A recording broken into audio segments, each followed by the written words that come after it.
Hi, this is Eric, and I wanted to give you a quick overview of the interior on the 2024 Chevy Blazer EV. This is the RS model, so it's a little fancier than the base LT models, and you'll see that it has synthetic leather trim with textile ventilated seating. This is kind of a suede material here and more of a textile material here.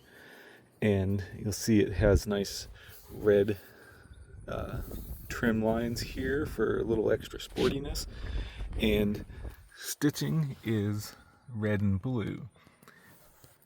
You'll notice most of the materials are actually a soft touch material. Switch to a wider view, and so we have soft touch here. There's harder plastic trim in the doors, and this is soft touch in textile material there. So kind of a blend. And overall, it's fairly nice. It has fans that are adjustable. They can be closed and opened, and then you can point them around. There are both manual controls and touchscreen controls. And also, we have a nice soft touch console tray here. It drops into a cavernous compartment. Wireless phone charger, and typical cup holder with a center console here. This is an aftermarket tray, kind of like the Tesla. It just comes with this big open gap. Soft touch cover here. Nice sporty stitching on the steering wheel.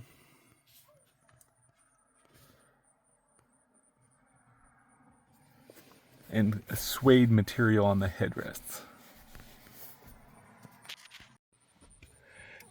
Next up is legroom, and this is on the passenger side.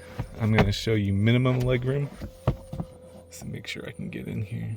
There, that's the minimum legroom.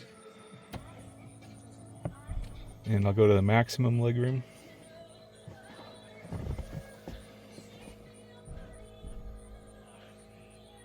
And I can't even reach the floor. So that leaves me plenty of space. I'm going to set it back at the minimum legroom. And with the seat set at the minimum legroom, I'm going to hop in the back seat, which you'll see that there's a cavernous amount of space.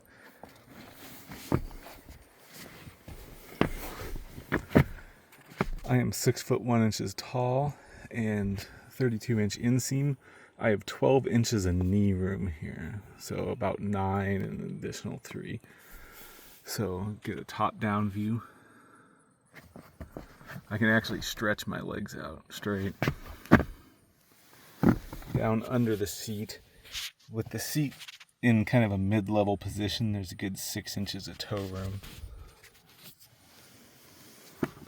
In the back, you'll see we have more vents.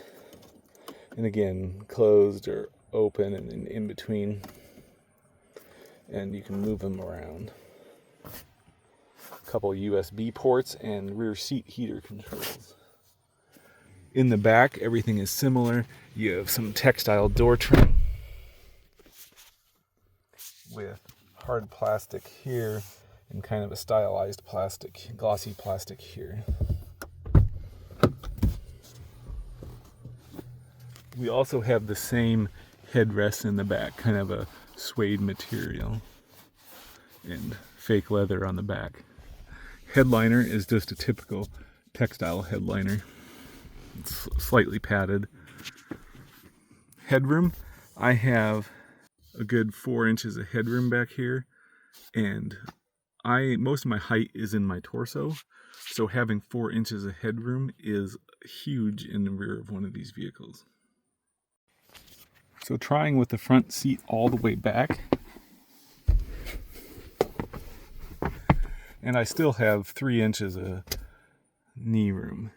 And that's with the front seat all the way back. And remember how much leg room I had with that situation? So you'll see one of the main reasons I bought the Blazer EV was specifically for interior cabin space. And with that in mind, let me go show you the trunk in the front. So around back we have a powered front. There's a button, or trunk. There's a button there. And then in here we have a cargo mat that I bought separately, and you know, your typical fold flat seating that I can just push forward on that and it'll fall forward. I have a seat installed over here, so I'm not going to show you that. Under the floor there is a fair amount of extra storage space here. So that compartment's about 1 foot deep and the other one's about 6 inches deep, as you can see. But notice that there's not actually a lot of space here. Like, it's probably about the same size as an EV6. It's about 3 inches wider, but also shorter. Height-wise, it's not very tall. To open the frunk, you pull, or the hood, you pull twice here, and I'll show you what I mean in a second. It has a nice self-rising hood. There's no second latch here, and that's why I had to pull twice. But you notice how much frunk I have. None. So I don't know why they bother with the hood struts. It seems like an extra expense they don't need, since you're not going to be up here other than to add coolant or something, or washer fluid. Coming around to the driver's seat here, you actually start it by putting your foot on the brake. So if I put my foot on the brake, the car starts. And there's no push button start or anything, so it's the same as the Tesla in that regard. So I actually really like that feature coming from a Tesla. And your overall steering is adjustable manually with a lever underneath. And it can go down, up, in, out. And then over on the controls, I'll just show you a little bit about the controls. It's kind of confusing because you have touchscreen controls here, but this also does the same thing. But honestly, I find myself using the touchscreen controls more often than the manual controls. There's some manual controls that are better, you need though, like auto, on, off. The fan speed you don't need because it's also right there.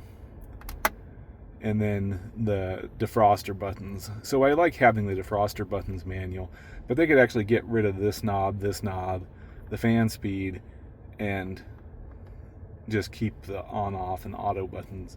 So they really should only have 4 buttons here. It just adds confusion to have both the touchscreen and the buttons. Or they could get rid of the touchscreen controls up here and then put the temperatures in the knobs here. Where the buttons are handy are on the back of the steering wheel. And let me show you that. So I'm going to go behind the steering wheel, and you'll see that there's a set of buttons right here. So these control volume up and down. On the other side, you have track control, like skip ahead and skip back. And then also you have regen on demand, which is a nice lever back here.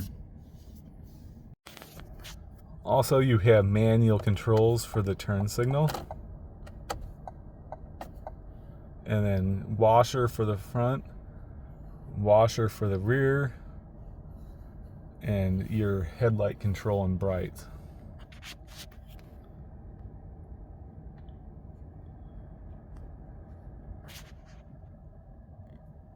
Then on the other side, you have your drive selector. So to put it in park or change gears, you push the brake on and then go towards you, and then up for reverse, or down for drive, and hold half a second straight towards you for neutral, and push it in for park. So very similar to the Tesla, the older Tesla. And then you have some of your specialized controls here. So I can do the universal garage door remote, leave the car running after I exit, or turn the car off. The car will also turn off automatically when you get out. And I have another video showing you more about the infotainment system.